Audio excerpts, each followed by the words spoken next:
มาพี่น้องมาขึ้นไหมแล้วบานี้ก็ได้พี่น้อง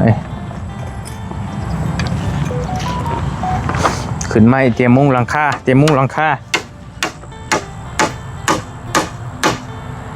โอ้งามได้พี่น้องเอาไปมาหลังคาน้องมันคัก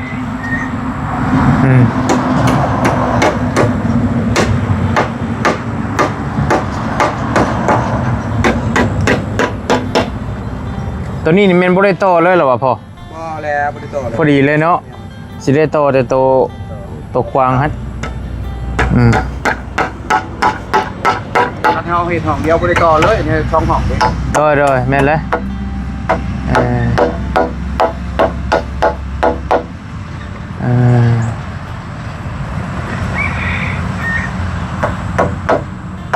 เฮ็ดมาฮิวมาเนาะมื้อนี้เนาะเพิ่นไปเฮ็ดอันเพิ่นอะไรไปเฮ็ดช่องเพิ่นส่งมาหาอยู่เบิ่นเพิ่นแล้วคือสิได้มาพอวานนี้กำลังกินข้าวม่วนเนาะแม่นได้แล้วโอ้มันได้แล้วมันได้ผลกับความพยายามโดยคือพอนี่ล่ะเฮ็ดผู้เดียวว่ะเอ้ายามันเฮ็ดที่ว่าชาแท้ก็ยอมรับแหละโดยแหละบ่แล้วไวเดี๋ยวได้นี่เฮาว่ะไวเลยเนาะเติบนึงแล้วได้ก็ให้เฮาเฮ็ดยันโกท่านแล้วอยู่เดี๋ยวนี้โอเคมื้อเว้นนี่ก็ว่าสิเร่งแฮมแล้วพัดเฮาขึ้นปูนแบบมันบ่แห้งเฮาก็ยามมันหยุดเด้โดยเดี๋ยวอันนี้ซองมาแดดแดง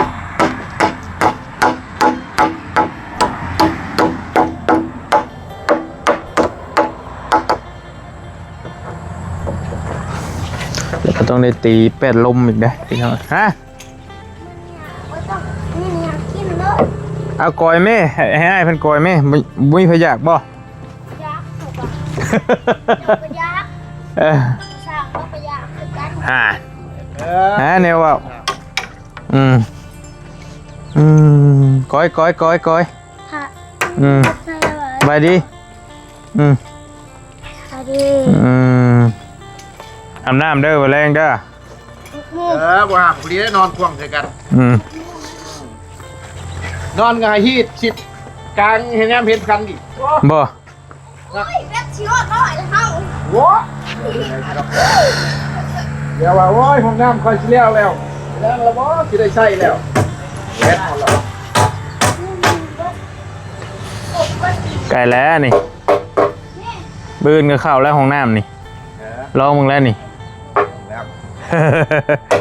อันนี้ใหญ่ไม่ไว้ก่อนพี่น้อง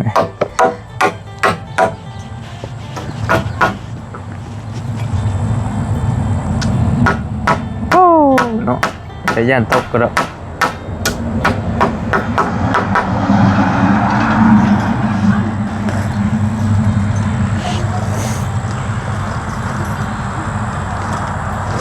เป็นบริขึ้นเพื่อนภายนอกเพื่อนนั้นเมตู้มันโฟตู้หูดงหนวกเพื่อนตัวห้างคุณญาติพวกไรฮักกับปันตู้หูหนวกโอเคแถวเมืองเชฟปูนได้เนาะเชฟปูนหู้แล้วกูพาไปก็พอแล้วโมเมนต์บ่ต้องใส่บ่แล้วน้องมอนพูดนะสามมอนโอ้ยังสิขึ้นไปอีกอยู่เบิ่งน้ำพอนี่ก่อนแค่นั้นแหละสิหาเบิ่งเครื่องเบิ่งของไว้สร้างเครื่องสร้างของไว้เลยสิขึ้นไปอยู่มีเวียกอยู่พุ่นอยู่ยิงแต่พวกทีมงานนั่นแหละโดยเราน้ำประตูนว่าอยู่บ้านพุทธโชคเราว่าครอบครัวคนเฒ่าดอกแต่ว่าเพิ่นว่าทุกยากก็บ่มีผู้เบิ่งผู้แย่งก็จักแนวใด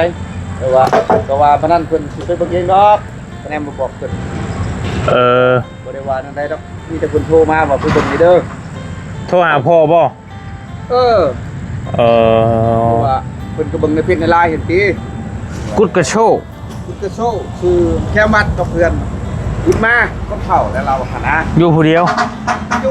ออยู่กับเมีย ว่ามีผู้คนผู้แย่งบอกอ่ะอ๋อ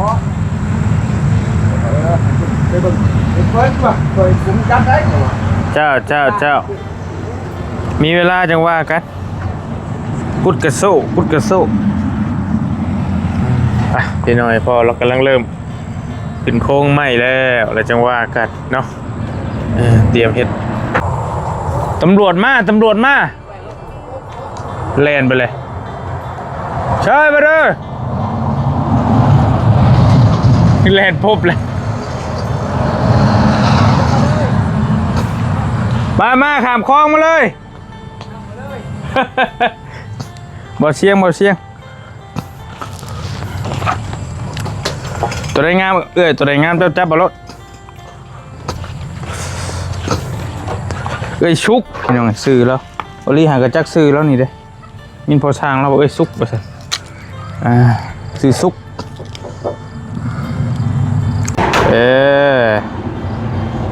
มาเลยเรามานอนน้ำพอช่างพี่เลยไปแรงอื่นจังเมื่อเรานอนเบิ่งก่อนสายฟ้าเป็นแห้งว่าผู้ช่างไปหาผู้สาวเว้ยยังบ่อยากเมื่อแล้วเรายอกเป็นว่าวปกติเพิ่นว่าเด็กน้อยตัวบ่เป็นได้เด็กน้อยเนาะโยแห่งนักได้ทางนี้เด็กน้อยตัวบ่เป็นแล้วว่าซั่น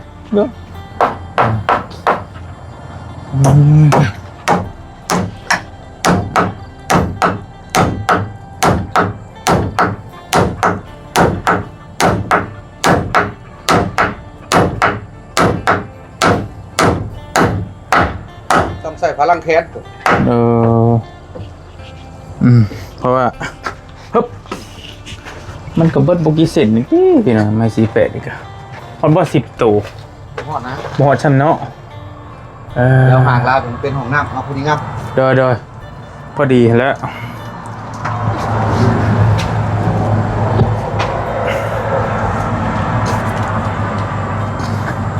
ใส่แต่ไม่48มันเลยเป็นบอรี่กับ48นั่นแหละโอ้ยแข็งแล้วโดยอันหมอดสิกินมาเลยหลายปีละในเพื่อนก็ได้ว่าสิบุรณะพันไม้อยู่ว่าสิเฮ็ดไม้อยู่พื้นที่ก็น้อยในเพื่อนก็ได้มึงเด้อทำเด้อเล็กตะปูเด้อพี่น้องคนว่าคือบ่เห็นใช้ช่องล้มบ่สั่นบอรี่บ่ได้ใช้พี่น้องเนาะเพราะว่าเฮือนบอรี่กับบริษัทอาศัยจะช่องลมตัวนี้แล้วนี่ป้าชี้เลยได้ช่องลมตัวนี้กับตัวข้างหลังก็มีลมคือกันเพราะว่าลมเข้าได้สบายอยู่ดอกอยู่ทงหน้าอยู่พี่น้องเอ้ยพุ่นกับเจ้ากับบริษัทผมตัวนั้นกับบริษัทเห็นปะกับบริษัทช่องลมคือกันใส่ช่องลมยันเจ้าห้อนทะเลติดพัดลมใช้เอาบ่ได้เด้อแล้วแต่เจ้าดอกมันเลยหาเงินหาทองได้นิ่งสายมาสิพิษไผเปิดพัดลมใช้อยู่ทึ่งใช่ไปใช่ยังเข้ากับแมนซินอนบัดเจ้าเข่าของน้ำทะเลเห็นปะมันก็บอกฮ้อนเจ้าก็บอกได้เนี่ยตัวนี้จะ50บ่พอแสดงเรื่องงับจำชี้ห้องแต่ละก็3 เมตร3 เมตร 7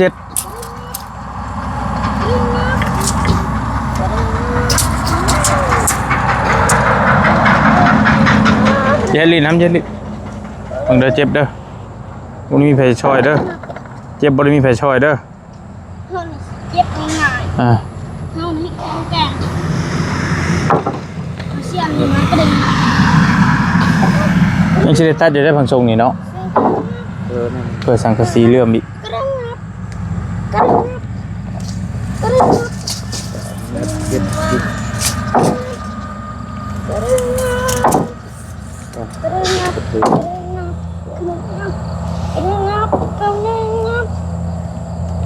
เจ้าอยู่คนเดียวโดย3 เมตร 7สังกะสี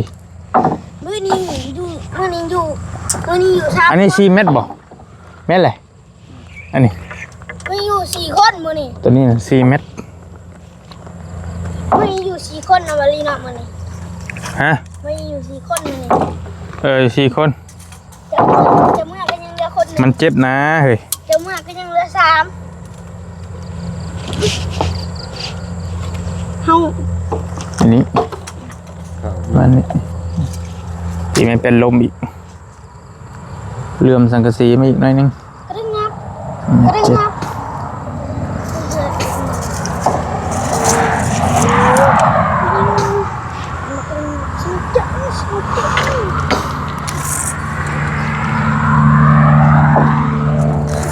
10ปี6 จงไว้50เนาะ60ทั้งสังกะสีไปเรื่องแล้วบอกว่าลงมาลุมพี่รถก็ได้เดี๋ยวเราหิมทางครับอืม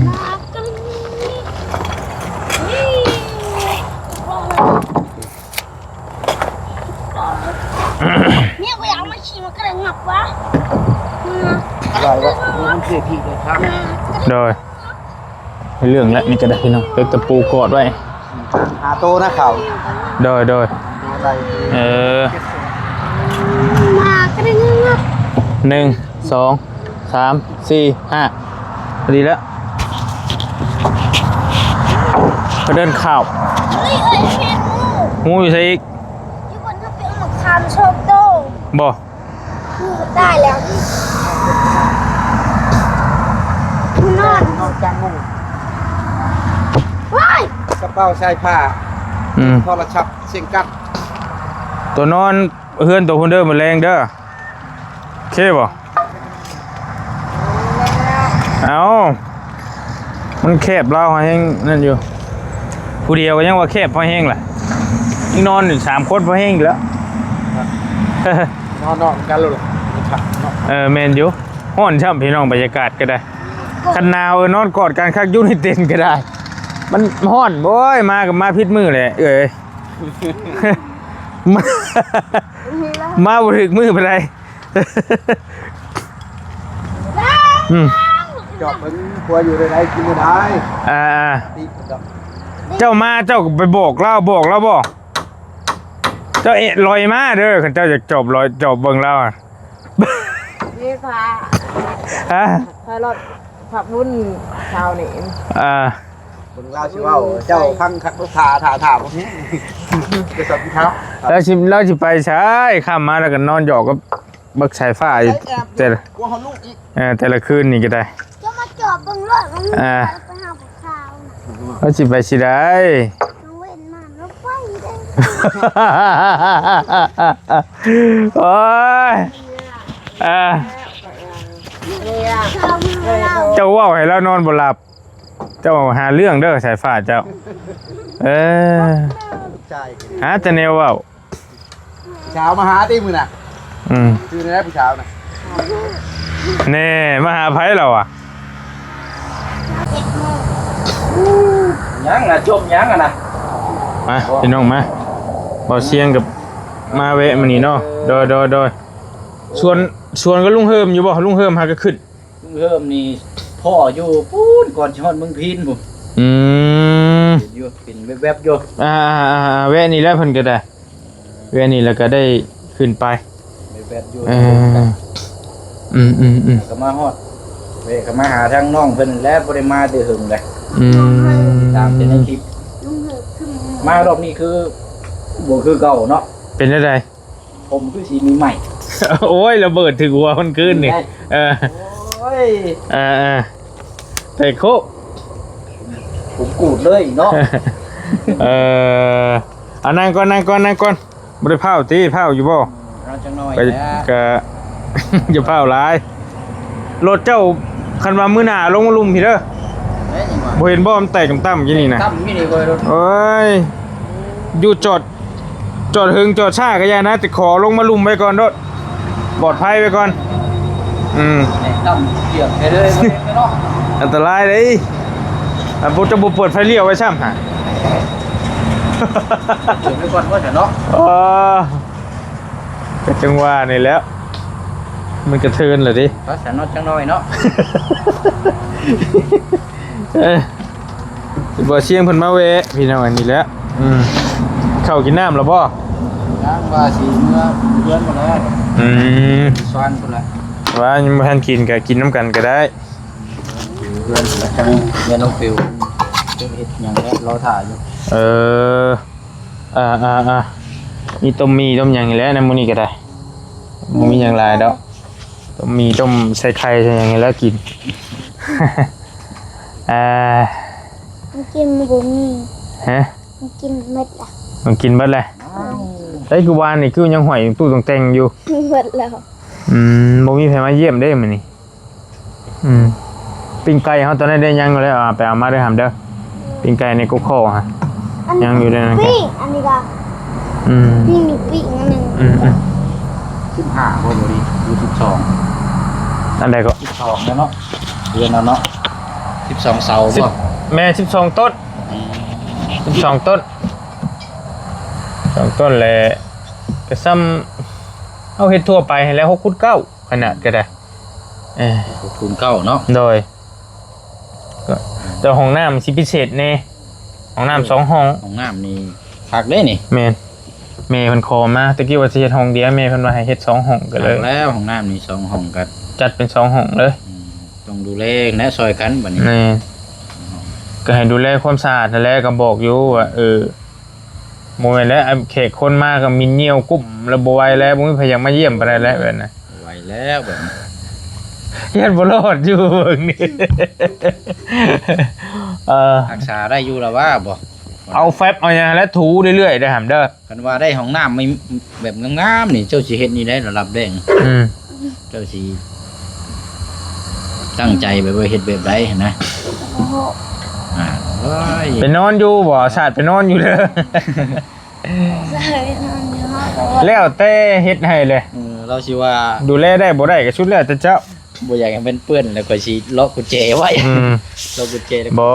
อยู่ในป่าบ่มันก็โพดบ่เป็นนั่นก็ได้เจ้าต้อง2-3มื้อล้างเทื่อนึงก็ยังดีบ่ว่าดอกล้างคู่มื้อก็ได้บอกกับบัวแต่เด็กน้อยนะผู้ใหญ่เอาเข้าห้องน้ำบางทีบางแห่งเนี่ยมันบ่อยากเข้านะบ่แฮปปี้เลยนะมันมาก็กินนั่นแหละเนาะแม่กินเก็บนึงมาก็ความสะอาดแม่กินนั่นแหละกินห้องน้ำเพราะว่ามันสถานที่ปลดทุกข์เด้ปลดปล่อยของเสียมันอยู่ในหันเบิดสารพัดสารเพเลยก็มาจะเชฟโปนเจ้าติก็มาฮอดไปจังมือเลยรอบนี้9มื้อนี้โอ้ลายไปเรื่อยๆเนาะเพิ่มเรื่อยๆได้บ่ได้2-3มื้อชั่วโมงเต็มที่นี่ไม่แต่เกือบอาทิตย์นึงไปนะอาทิตย์หรือว่าเต็มที่กับ8-9มื้อเลยช่วงแรกๆนี่2คืนได้พี่น้องบางคนคืนเดียวเฮิงยังเฮิงนี่3คืนที่ทีมงานเฮาไปแต่ก่อนเดี๋ยวนี้ขยับมา4มื้อ5มื้ออาทิตย์นึงคือล่าสุดนี่10มื้อ10ปลายมื้อก็มี10ปลายมื้อครึ่งเดือนเหลือกันลุงเฮิมบ่คือว่าครึ่งเดือนว่าล่าสุดนี่โอ้โธ่มันคันว่ากับมันเวียนเฮาอยู่พุ่นแหละทำฮอดบ้านอีกอยู่พุ่นอีกแล้วบ้านนี่แม่นคันว่าคือมีเฮือนอีกอยู่พุ่นอีกหลังนึงคือแบบผู้ใหญ่เพิ่นให้สร้างให้แบบทีมงานอยู่หลังพุ่นนั่นยังบ่ได้มาครับเพราะว่าญาติเดือนนึงพุ่นบ่จัดยังว่าห้องเช่ายังคือว่านี่อยู่เด้10มื้อห้องละคืนละ200,000 10คืน2ล้านเนาะเฉพาะค่าห้องได้ก็ได้จะบ่ได้ไปแต่เฮิงแล้วค่อยก็ได้ก็สิหาโอกาสไปอยู่เพราะมีเสื้อผ้ามีอีหยังอยู่สิไปแจกไปจ่ายสิไปเยี่ยมน้ำแน่จักนั่นว่ะหาโอกาสไปอยู่ยังบ่มีโอกาสได้ไปอยู่เนาะโดยมีเสื้อผ้าอยู่ไปเอามามื้อน่ะเพิ่นส่งมาจะไปเยี่ยมยามพี่น้องเขาทั้งนั้นอยู่ยังมีอยู่บ่หาบน้ำมันขายเดี๋ยวนี้ก็ยังพอมีอยู่มียังเห็นอยู่มีอยู่ไปเปลี่ยนบรรยากาศแน่พี่น้องอายุขาย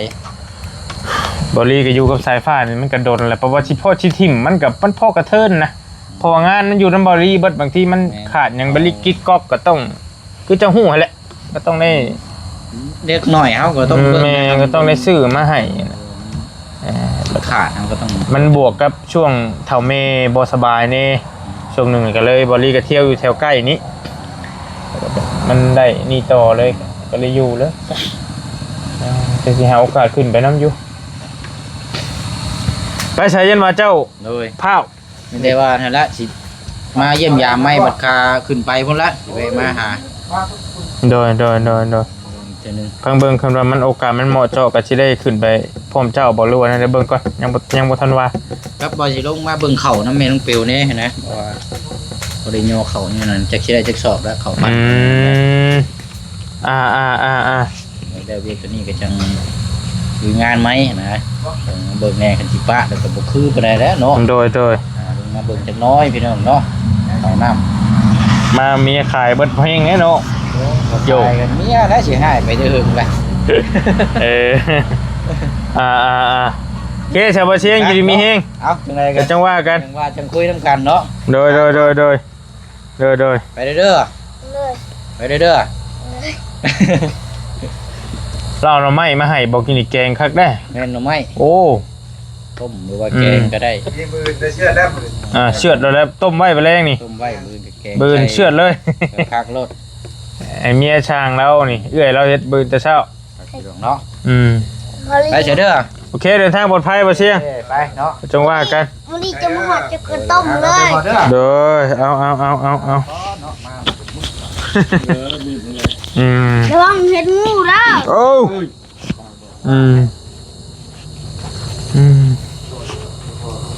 โอ้ตายเกิดเหตุอีกแล้วบ่อันนี้ก็ได้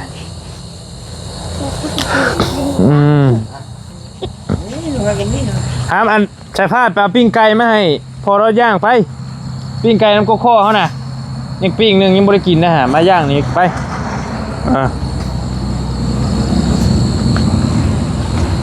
เบิกหน่อยหนึงก่อนพี่น้องเอ้ย ปั่นกินข้าวก่อน นี่ยังสิต่ออยู่บ่ ลังเก็บงานเก่า โอ้โดยจ้ะมันก็เย็นนั่นแหละพี่น้องเฮ็ดกลางคืนก็พอเราหากระยายตัวนี้แล้วก็ดีอย่างเสียอย่างเฮ็ดกลางคืนก็เย็น ลงมาเลยปั่นจบ โดยปั่นตัวนี้เนาะแล้วโบกแล้วทั้งนอกเพราะว่า ราคาแล้วอยู่ข้างใน เลยเพราะว่าเฮามุงหลังคาแล้วเฮาไปโบกอยู่ในมันก็เย็นใครอยู่เขาท่าพี่น้องเอ้ยเรื่องได้แล้วมันกับกลางเว้นมันพอจะโหดได้พี่น้องช่วงนี้โหดมันบ่อยากหนาวบ่ได้เฮ็ดงานกลางเว้นมันเลยบ่สะดวกปานใดคือช่วงนี้เย็นครับอยู่นี่ช่วงมืดๆนี่อายุไฟเฮาก็มีแล้วเด้ห้ำเลยสักกะได้พี่น้องนี่เป็นบรรยากาศอยู่เพื่อนน้องสายฟ้ากำลังขึ้นหลังคาห้องน้ำเนาะกำลังเตรียมพี่น้องเตรียมเสียดหลังคาเขาแล้วเดี๋ยวจังว่ากันในใดก็ได้คักงามลายของน้ำนี่อยู่ดีมีแห้งพี่น้องโชคมาร่ำรวยแล้วจังว่ากันขึ้นโค้งหลังคาของน้ำแล้วเนาะแต่ผมเป็นพี่น้องติดตามในขั้นตอนต่อไปอยู่ดีมีแห้งไปแล้วบ๊ายบายแล้วจังว่ากันพี่น้อง